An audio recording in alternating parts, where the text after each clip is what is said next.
Kitchen की deep cleaning की तो किचन तो इतना हल्का हो गया। दो डिशें क्यों बनाई, कढ़ाई भी बनाई तो साथ में पुलाव भी रेडी किया। ओवन को देखकर मुझे कोई बड़ा ही सुकून मिलता है कि हाँ, मेरी हर चीज़ क्लियर लगी पड़ी है। अस्सलाम वालेकुम everyone, this is Fatima Saqib. मैं डेली व्लॉग अपलोड करती हूँ, प्लीज़ आप वॉच तो करते लेकिन सब्सक्राइब नहीं करते। सब्सक्राइब लाजमी करना। सुबह उठते के साथ ही छोटी सिस्टर से कहा कि चलो, इतने दिन से सोच रही थी कि किचन की डीप क्लीनिंग करूँ, आज तुम आई हो तो तुम्हारा फ़ायदा उठाते और मिल के किचन की डीप क्लीनिंग करते। ये होता है ना कि एक से दो हो जाते तो आसानी से और सुकून से हर काम हो जाता है। और मेरी छोटी सिस्टर की नेचर सेम मेरी जैसी है। वो कभी भी कहीं जाती ना, वो बैठ के नहीं खाती। उसका ये होता है कि नहीं यार, मैं सामने वाले की हेल्प करवाऊँ, स्पेशली अपनी बहनों की। अब यहाँ पर जो है ना, मैंने कैबिनेट्स वगैरह खोले। मैंने लास्ट टाइम मैंने रमज़ान की ईद पे डीप क्लीनिंग की थी, तो वो इतनी अच्छे से हुई हुई थी कि अंदर कैबिनेट से मैं खोल रही थी ना, तो बस मैं सामान निकालती, हल्का सा कपड़ा फेरती और वापस से सामान रख लेती, क्योंकि वो बिल्कुल साफ़ लगा हुआ था। हल्की हल्की डस्ट थी, इसके अलावा कुछ भी नहीं था। तो मैंने कहा ज़्यादा मेहनत नहीं करनी पड़ेगी। बाकी अदरवाइज़ जो बाहर का साइड है ना, उसको साफ़ करने में बड़ा ही कोई मसला हो रहा था, क्योंकि लाइट ग्रे कलर है ना, और ग्रे कलर पे आपके पानी के निशान भी छप जाते हैं। और ये पता नहीं कौन सी शीट है जिस पे इतनी मुश्किलों से जो है ना सफाई होती है। अगर मैं इस पर गलती से भी किसी लिक्विड का पानी यूज़ कर लूँ, जैसे सरफ़ हो गया, साबुन हो गया, या ना हैंड वॉश वगैरह हो गया, अगर मैं ये यूज़ भी कर लूँ ना, तो इस पर इतने वाइट निशान पड़ जाते हैं, फिर इनको उतारना काफ़ी ज़्यादा मेरे लिए मुश्किल हो जाता है। तो ये होता है कि मैं इसको ना बिल्कुल सादे पानी से हल्का सा कपड़ा गीला करके साफ़ कर लेती हूँ, और साथ ही फिर जो है ना ड्राई कपड़े से साफ़ कर लेती हूँ। अब ये जो है ना साइड, ये है था चूल्हे के ऊपर का साइड पे। यहाँ पर इतनी कोई चिकनाहट जाती है कि यकीन माने कि ड्रॉस के अंदर तक भी चली जाती है। यहाँ पर शुक्र है कि मैंने प्लास्टिक कवर वगैरह लगाए हुए थे। सारे जार तो मेरे साफ़ थे, जार मैंने बिल्कुल भी वॉश नहीं किए थे, क्योंकि मुझे ऐसा लग रहा था इनकी ज़रूरत नहीं पड़ी। अब ये जो चीज़ है ना, ये पता नहीं किस चीज़ में इस्तेमाल होगी। पूरे 2 महीने हो गए साकिब लाकर रखी हुई है, और मैं रोज़ सोचती हूँ कि यार मैं किस चीज़ में इस्तेमाल करूँ, और मुझे अभी तक समझ में नहीं आया। खैर, यहाँ पर जो है ना ओवन के ऊपर वाले कबर्ड से ना, ये भी जो है ना मैं साफ़ कर रही थी। अंदर से ये थोड़े हल्के हल्के ग्रीस में थे, लेकिन इतने नहीं थे, मुझे ज़्यादा मेहनत नहीं करनी पड़ी। बाकी बाहर से तो ये सच में बहुत ज़्यादा ग्रीस में हो रहे थे, और मैंने काफ़ी ज़्यादा मुश्किल से जो है ना साफ़ किया। अच्छा, इस टाइम पे जो ना स्कॉच भी ख़त्म हुआ था, तो कोई ऐसा कपड़ा नहीं था जिससे जो है ना आराम से सफाई हो सके। खैर, फिर भी मैंने जैसे तैसे करके ना मुश्किलों से सफाई कर ली। और ये सोच रही थी कि जो 2 महीने पहले मैंने किचन की डीप क्लीनिंग की थी ना, उसमें ज़्यादा मेहनत लग रही थी। कि मतलब ये है कि अगर आप हर 2 महीने बाद या 1 महीने बाद किचन की डीप क्लीनिंग करते हो ना, तो इतना किचन गंदा नहीं होता। अब यहाँ पर पास है ना, ये मिरर वाला मेरे पास स्प्रे पड़ा हुआ था। जब मैंने ये लगाया ना, तो इससे बड़ी आसानी से कोई साफ़ हो रहा था। अब मुझे छोटी सिस्टर ने याद दिलवाया कि साकिब भाई आने वाले हैं, तुम खाने की तैयारी नहीं करोगी, क्योंकि यहाँ पर जो है ना टाइम तकरीबन कोई 5 सवा 5 हो रहे थे, और गैस जो है ना हमारी 6 सवा 6 बजे तक या कभी कभी 6:30 बजे तक आ ही जाती है। तो मैंने कहा सबसे पहले मैं आटा गूंद लूँ। मैं ना बीच बीच में ब्रेक मार रही थी। यहाँ पर ना मुझे इतने लोगों ने कमेंट्स किया था लास्ट टाइम कि आप है ना आटा कच्चा गूंदती हो। तो भाई, आटा कच्चा कैसे गूंदते, मुझे आज तक ये समझ में नहीं आया। हाँ, मैं आटा पहले से हल्का फुल्का गूंद के साइड पे रख लेती हूँ, और 15-20 मिनट बाद है ना उसको दोबारा से मुक्के लगाती हूँ ना, तो मेरा आटा बिल्कुल मलाई की तरह जो है ना नरम सा हो जाता है। अब यहाँ पर जो है ना ये वाले कैबिनेट साफ़ करने लग गई थी। इस बीच में ना मैंने छोटी सिस्टर को सारी वेजिटेबल्स कहा कि फ्रिज में से निकाल के ना उसको रख लो, तो वो बेचारी ये काम कर रही थी, और मैंने ये ड्रॉ साफ़ किया। उसे ना इतनी प्रो नहीं है अभी वो सब्जियां वगैरह कट करने में, तो मैंने कहा बस मैं ये वाली ड्रॉ साफ़ करके ना तुम्हें दे दूँगी। अब यहाँ पर है ना मेरी पूरी किचन में किसी ड्रॉस में कॉकरोचेज़ नहीं थे, लेकिन इस साइड पे कॉकरोचेज़ निकल रहे थे छोटे छोटे। मैंने कहा ये क्यों निकल रहे हैं, मैंने देखा ना, तो वो प्यालियों का जो सेट है ना डब्बे में था, और मेरे ख्याल से डब्बे की वजह से आ रही थी। बस मैंने उसमें से सेपरेट करके निकाल के रख ली थी, और ये भी नज़र आ गया था कितने बर्तन थे। यहाँ ना मैंने स्टूल हटा लिया था, क्योंकि छोटी बहन कह रही थी भाई तुम्हारा तो कद छोटा है, तुम्हें स्टूल की ज़रूरत पड़ती है, मैं ना स्टूल के बिना ही सफाई कर लूँगी, क्योंकि इस टाइम पे जो है ना मैं सब्ज़ी वगैरह कट कर रही थी। अच्छा, हमने ना साइड थोड़ा सा ब्रेक भी लिया था, और हमने साथ में ना खरबूजा खाया था। तरबूज़ा, खरबूजा, ओहो, वाटरमेलन हमने खा लिया था, क्योंकि हम लोग को ना चक्कर आ रहे थे बहुत ही ज़्यादा।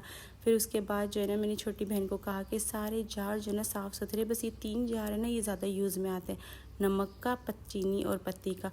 तो मैंने कहा तुम सिर्फ इसको वॉश कर लो, अदरवाइज़ सब साफ़ था। अब यहाँ पर जो है ना मैंने सब्ज़ी वगैरह सब कट कर ली थी, और मैंने बनाई थी ना लौकी, लेकिन उससे पहले मैंने कहा कि मैं पहले ना रोटियाँ बना लेती हूँ, क्योंकि रोटियाँ बन के साइड हो जाएंगी ना, सुकून हो जाएगा। यहाँ पर छोटी बहन है ना बेचारी कोशिश कर रही थी, लेकिन वो ना 2 दिन से रोटी बनाने की कोशिश करी, 2 दिन से ना रोटी जल जाती और फिर ना वो कड़क कड़क सी हो जाती है। साकिब 2 दिन से कहते रोटियाँ सही नहीं थी। बस आज मैंने कहा कि मैं खुद ही बना लेती हूँ, तो मैंने छोड़ दो, तुम्हें ना कुछ और देख लो। तो कहती चलो ठीक है। अब यहाँ पर मैंने कढ़ाई में ऑयल डाला, सोचा था कि आपके साथ अपनी लौकी की फुल रेसिपी शेयर करूँगी, लेकिन पता नहीं क्यों मेरी वीडियोस आगे पीछे हो गई। लेकिन मैं वैसे बता दूँ कि ये बहुत सिंपल और बहुत मज़े की बनती है। सिंपल होता है कि ऑयल में प्याज डालो, वो जैसे लाइट ब्राउन होना तो इसमें मैंने लहसुन और हरी मिर्च का पेस्ट ऐड किया था। मैं अदरक बिल्कुल भी सब्जियों में यूज़ नहीं करती, बस लहसुन यूज़ करती हूँ। जैसे ही वो भुना उसमें मैंने टमाटर ऐड किए, नमक, लाल मिर्ची, हल्दी पाउडर, धनिया पाउडर ऐड किया। साथ ही उसको अच्छे से टमाटर को भुनाई करके ना उसमें लौकी डाल के उसको थोड़ा सा पानी डाल के रख लिया था, और हल्की आंच पे जो है ना उसका रोगन ऊपर आ गया था। लौकी जल्दी गल जाती है 10 से 15 मिनट में। उसके बाद मैंने इसमें थोड़ा सा गरम मसाला ऐड किया, लॉट ऑफ जो है ना हरा धनिया यूज़ किया, और हरा धनिया डाला, और इतनी मज़े की सब्ज़ी बनती है, बहुत ही ज़्यादा टेस्टी। मैंने अपनी ज़िंदगी में लौकी पिछले साल फ़र्स्ट टाइम खाई थी, और उसके बाद पूरे साल मैंने कई दफ़ा जो है ना बना के खाई है। अब यहाँ पर ना शाम का टाइम हो गया था, मेरी बड़ी वाली सिस्टर भी मेरे घर पर आ गई थी। पहले हमने टी पार्टी की थी, मैंने चाय वगैरह बना ली थी। उसके बाद है ना बच्चों ने कहा अभी भूख लग रही, तो मैंने कहा चलो मैक्रोनी बना लेती हूँ, क्योंकि थोड़ी सी मैक्रोनी मेरे पास बॉयल रखी हुई थी।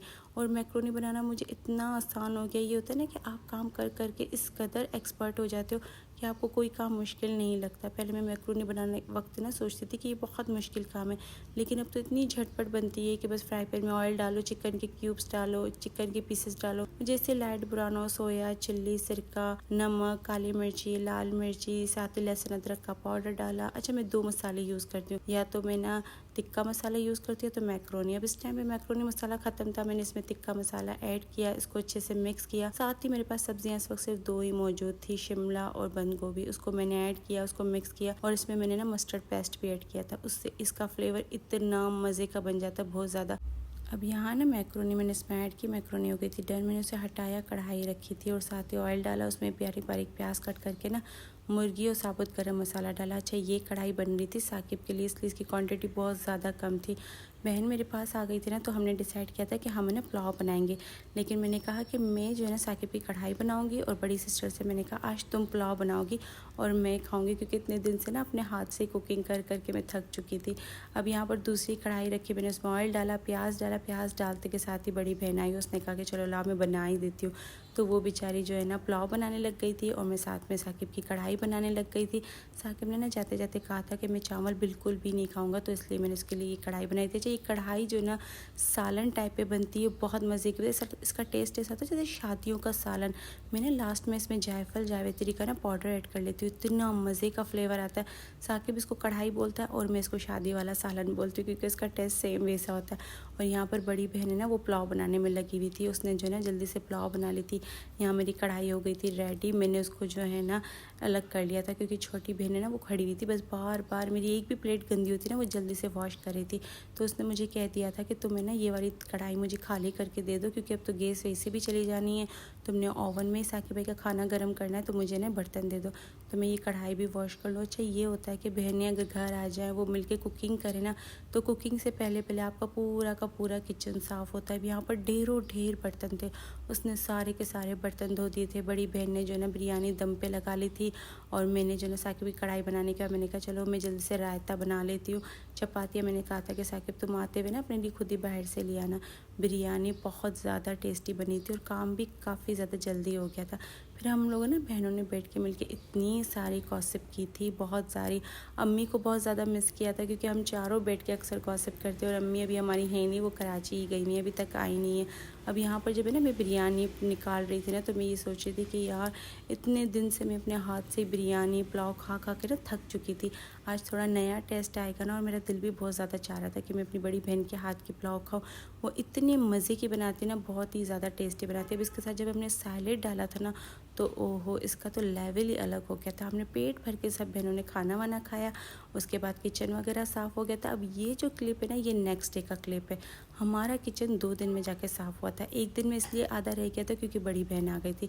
यहाँ पर ओवन, कपबोर्ड सब चीज़ें इतनी साफ़ थी ना, और ओवन को देख के मुझे बहुत खुशी होती है क्योंकि ये ना रोज़मर्रा की चीज़ होती है यूज़ की, तो उसको हल्की सी भी डस्ट होती है ना तो मुझे पता नहीं क्यों घिन सा आता है इस पर कुछ भी गर्म करने में।